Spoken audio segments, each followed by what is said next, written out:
What's next, Tanner? What do we call this one? Okay, so the next intervention deals with trust. This is especially applicable in couples where there's been a significant betrayal, whether that's an affair, whether that's an addiction of some kind, whether that's fiduciary. So if there's been some significant financial betrayal, this even can work in couples without betrayal. So this is not specific to those, but it's very common, right? If we work with couples, especially around like affair recovery, it can be hard to really tack down the building of trust and what's considered to be trust building versus what's trust breaking. And so I use I use Uno cards for a lot of things in my office. But with this intervention, if a couple is having, right, so a spouse might say, well, I just don't know if I can trust her. Or I want to be able to trust, but it just feels so hard, especially if we're into treatment.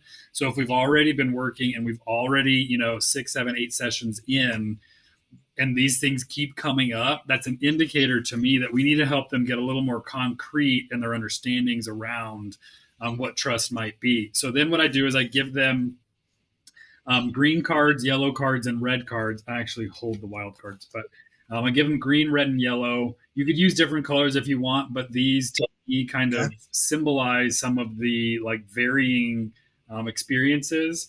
And then I tell the spouse who is struggling with trust. So the spouse. So Tanner, for the record, for those of you that are listening, Tanner has a deck of Uno cards in his hands, and he's got the colors all separated. So they're red, yellow, and green. I'd say you probably have about like 15, 20 cards in your hand right now. And so what I'll do is I'll tell the spouse who's struggling with the trust. This might be the offended spouse. This could be, the victim, whomever it is. And I'll tell him or her, and I'll say, I want you to use the red cards, and I want you to pick however many red cards you need to indicate the intensity of the initial betrayal. So if it's an affair, maybe that's 4 or 3 red cards, right? Like it hurt this much. Great. Like 3 red cards. It was impactful. There was a significant betrayal. And then I'll say, okay, now I want you to take red and green or yellow and green cards. Yellow is somewhat trustworthy and green is pretty trustworthy. Remember, when we're talking about trust, we're looking for about 80% or better, which is what we're looking for. Green cards are anywhere from 60 to 80%. And I would say an example, if my spouse said, I'll be home at 6, but showed up at 6:10, that's probably a yellow card. They were close. They weren't right on the money. But if they said, I'll be home at 6 and they showed up at 5:45, that would be a green card. Right. So that would be like, oh, I'm overly trustworthy. I'm exempt. I'm showing that I can be trustworthy. And then I'll say, okay, so just think about the last week. And in the last week, I want you to pick yellow or green cards based on what you've seen in your relationship that would be considered trustworthy on any level. And then they'll start naming, well, she did this, or she let me look at her phone, but I didn't know what that text message meant, or it looked like one might be deleted. And she picked the kids up, or he helped me kind of get the kids where they needed to be. And then we sat down and we're watching a movie, and she just opened up and communicated some things that I didn't know she was going to. That's actually like 3 green cards. But then we went out to dinner, and it looked like, she was kind of more interested in her phone and not really interested in me. And so then I'll stop them and, okay, great. Now look what we've done, right? We've built in, and I'll usually lay these on a table. It would be very impossible for you guys to see that, but I'll just show them, like, look at what's happened since the initial betrayal. And I might even say, if I had the date of the betrayal, right, like since October 10th, look at what's taken place as far as trust. And then I'll say, part of what happens is you've got this wild card. And this wild card is this part of you that's saying, I don't know if I can trust him or her. Now, what I want you to understand is just because you have this wild card, it doesn't erase all of this. These things still exist. They're still there. There have been investments. There has been things that have happened that have started to build trust. And just because we've got this wild card doesn't mean that any of this changes.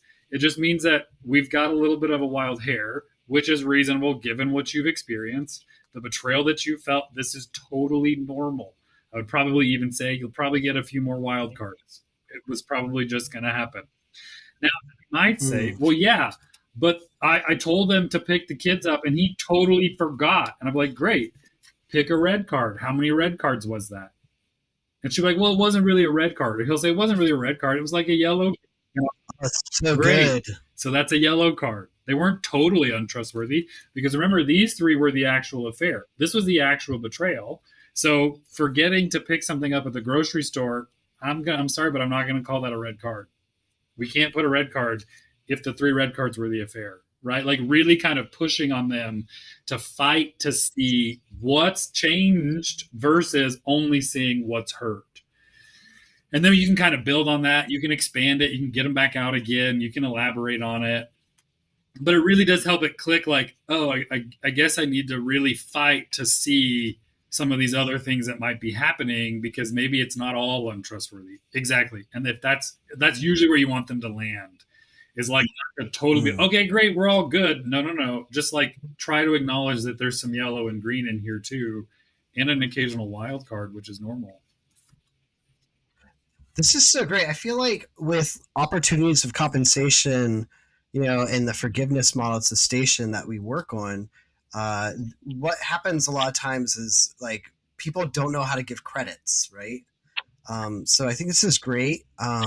It's like all or nothing language that we've fallen ourselves running into. And I feel like when you put this in front of your client, all of a sudden you're giving them a visual representation of where trust is going. It's so and I really encourage, like, I'll be very mindful around your language as the clinician. Because a lot of times what will happen is clients will fall into good and bad or positive and negative language. And I really try to stay off of that because we're not talking about good and bad. We're talking about trustworthy or untrustworthy. And so really helping them see, like, just because he forgot to pick up milk at the grocery store, that's not bad. That's just maybe a little untrustworthy.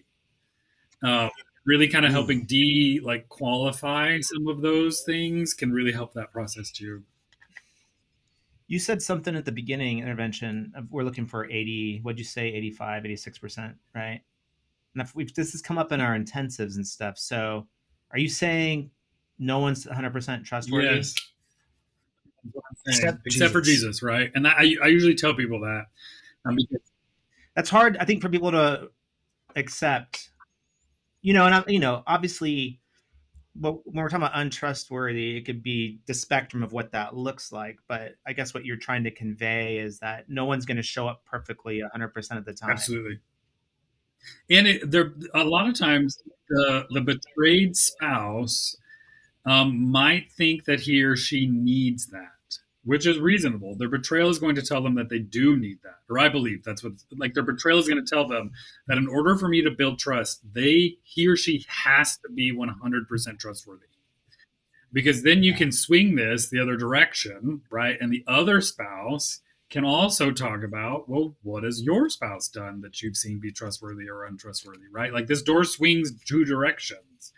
And so it can really help to kind of loosen up, like, the goal is not 100% perfection. It's not reasonable. And there are slips. Well, yeah. And if you're working around an issue around betrayal and then someone, like you said, forgets the milk, that can be a difficult position. Then try to rebuild some sense of trustworthiness. Right. No. I like it's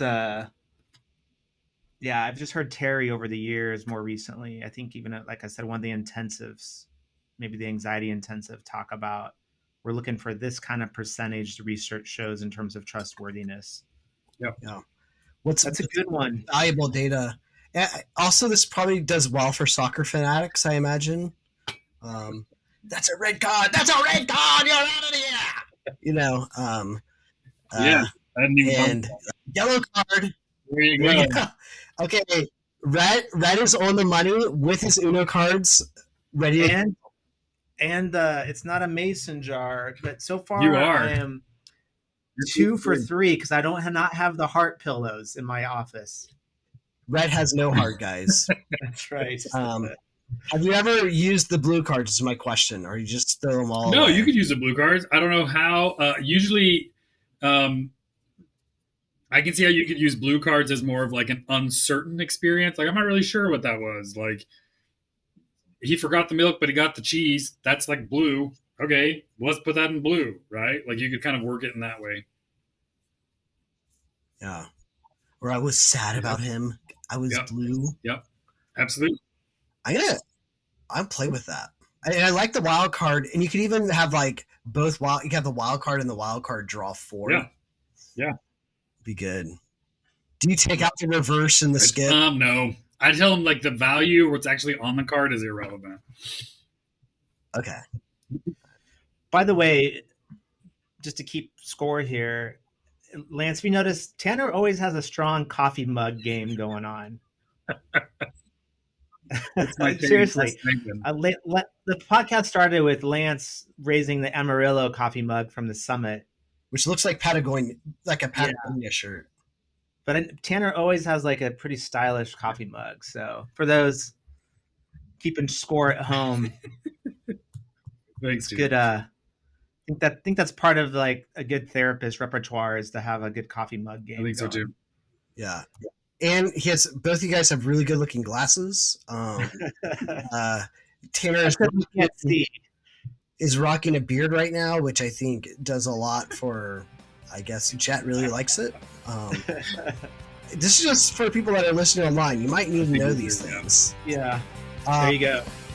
Rhett's hair is done up, explicitly not total full hawk, but almost there. Gosh. Yeah.